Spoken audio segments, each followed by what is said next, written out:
the sweat off.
Now go on like this.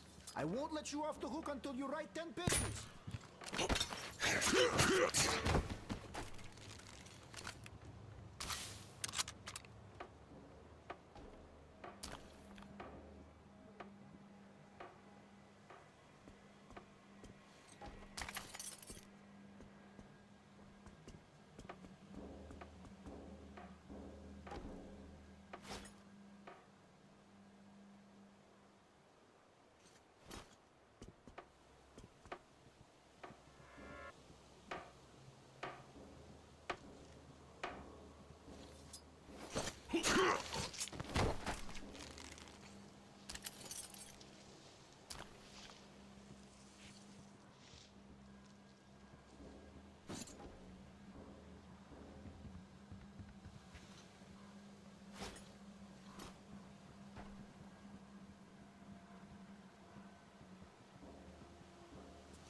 The hell? Oh, birdie? Can I have you? Talk. I want you.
just do the work yourself if you're so smart.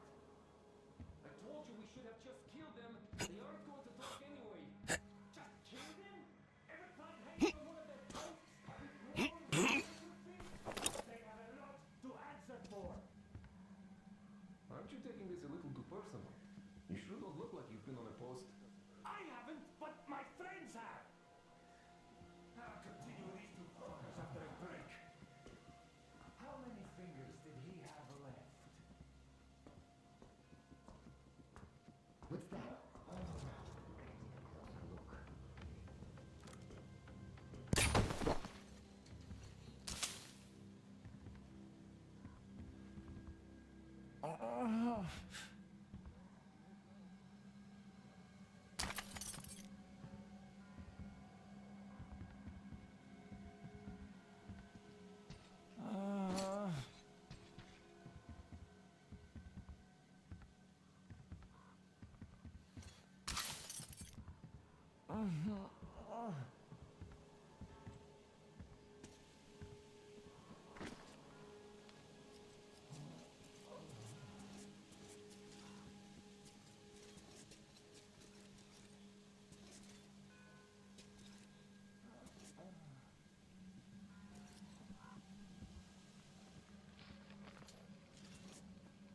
Fuck!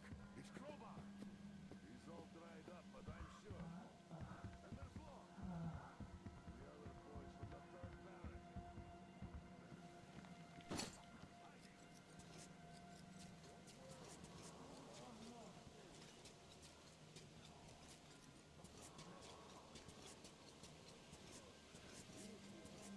Hey, who's that fucker? Fucking bitch! Guys,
Oh.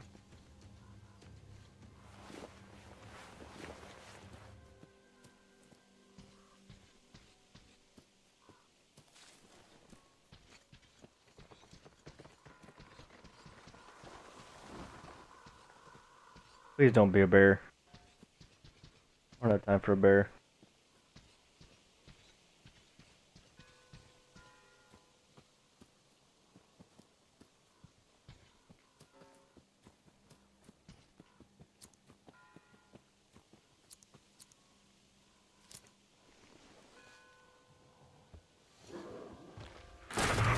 Oh, I fucking knew it.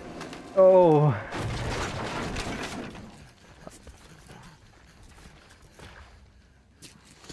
What do you expect me to do? Fight it? I ain't fighting it.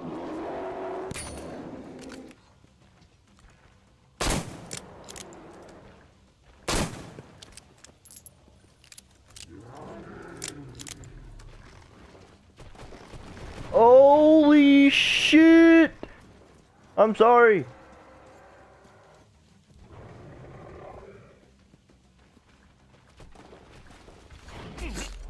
Ow!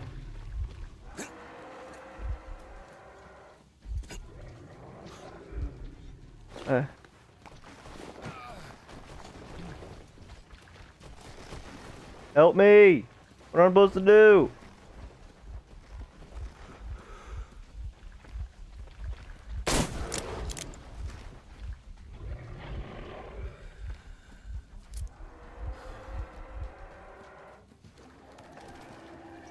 Climb, climb, climb, climb, climb, climb, climb.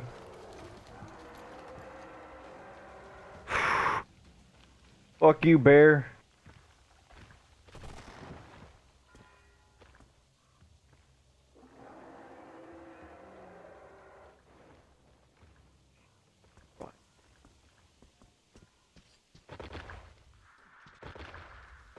Alyosha, what is your situation? Over. How is it going?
Freeze, Drifter!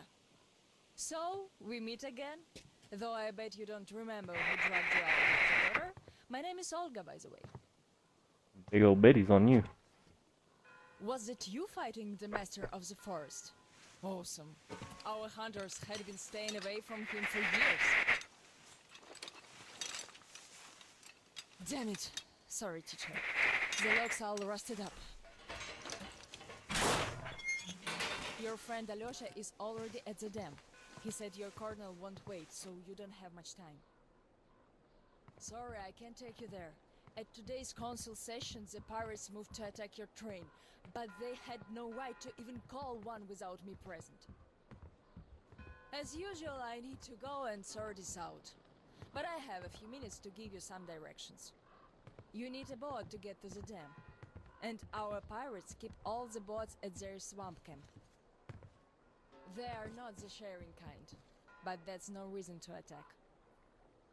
Nobody wants bloodshed, so just stay out of their sight. Take the road to the barricade. Go down to the swamp and find the dock. That's where Alyosha and I took the boat from. Teacher, forgive me. There are some left, but be careful. Well, Drifter, take care. And don't make me sorry I helped you people. Tell Alyosha I said hi. I'll stay a bit longer to tend to the grave of the teacher. Good idea.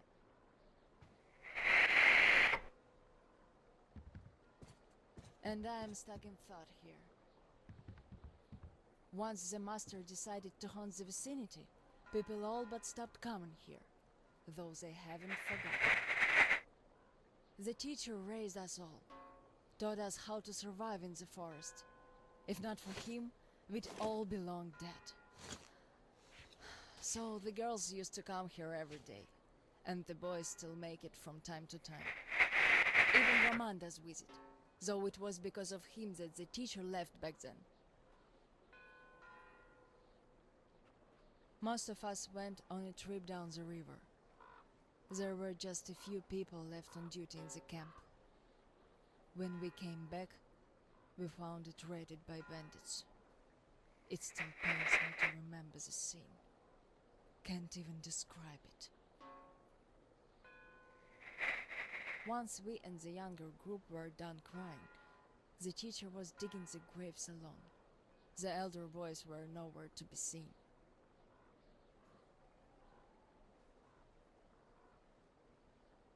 We helped the teacher with burying ours. It was dark already when the boys returned and sat around the campfire. Roman was so covered with blood. You could only see his eyes and teeth. Then they started talking. Tracking was easy. The bandits didn't even try covering their tracks. So the boys waited till they all got drunk in their camp and shot them with bows. Then Roman knifed the wounded like they were deer.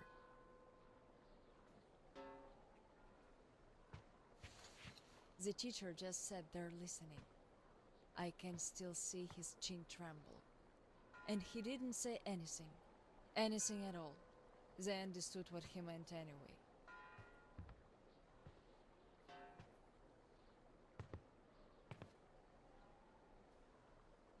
Come morning, he was gone. To this church. At first he wouldn't speak to anyone, but us girls kept checking up on him, just to bring him some berries, or ask for advice, and gradually he started speaking to us. Still he was like a different man, so distant.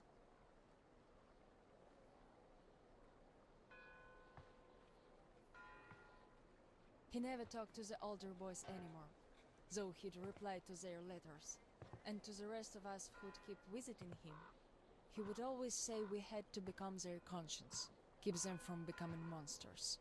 But how do you do that? And they didn't stop at that either. Started calling themselves pirates, made the floated lumber mill in the swamp their private HQ.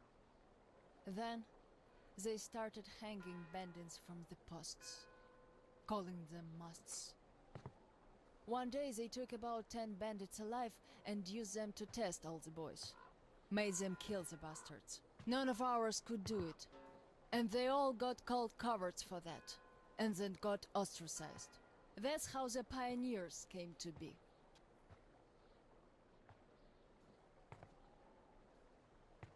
Of course they all calmed down by now. They are talking to each other at least. But back then, only Luda and I could speak for the teacher at the council meetings.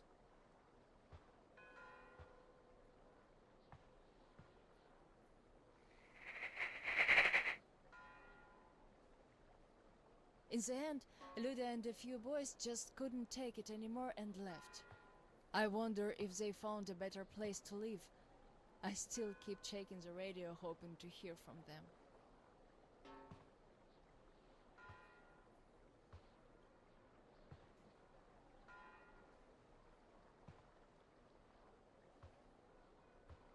The teacher hoped too, but that hope didn't last long.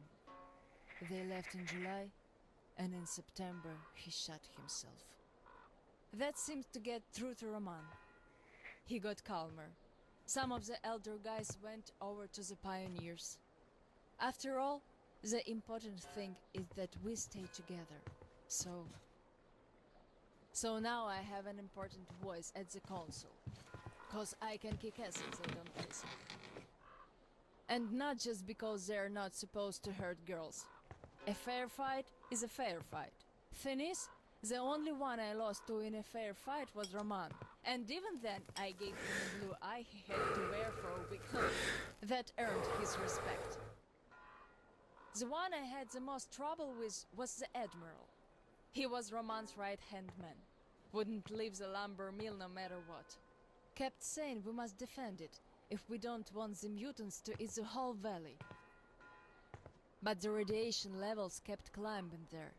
Roman checked, so at one council meeting, Roman and our instructors had everyone vote against the Admiral, and the pirates went on to build a new fort near the shore, where it's still okay to stay.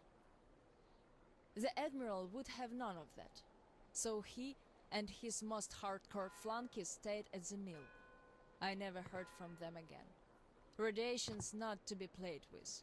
The teacher didn't warn us all. So now, without the Admiral, there is nobody who'd dare give me any trouble in the council. I'll put a leash on them tonight, all right. Don't you worry. I just need some time to gather my thoughts. I don't like politics, really. You could listen to the teacher's diary if you like. He kept recording it, as if he knew. Yes, I must have heard it 100 times already, and still, we let him down. We really did.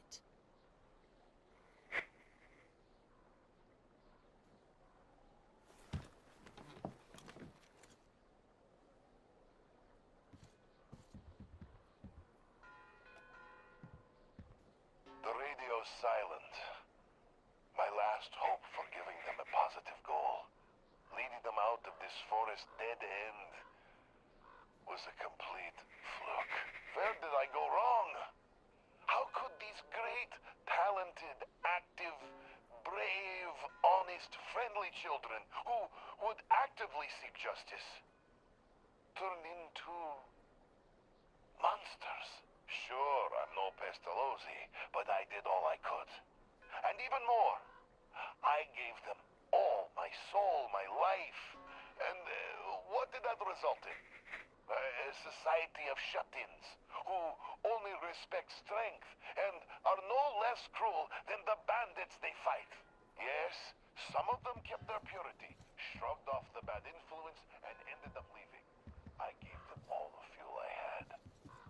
But how few they were. Most changed.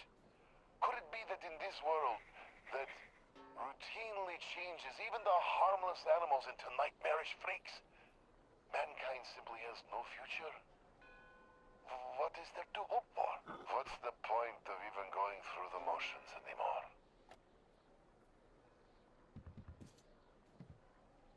Well, at tonight's council session, I'm going to remind them all what the teacher thought in the end.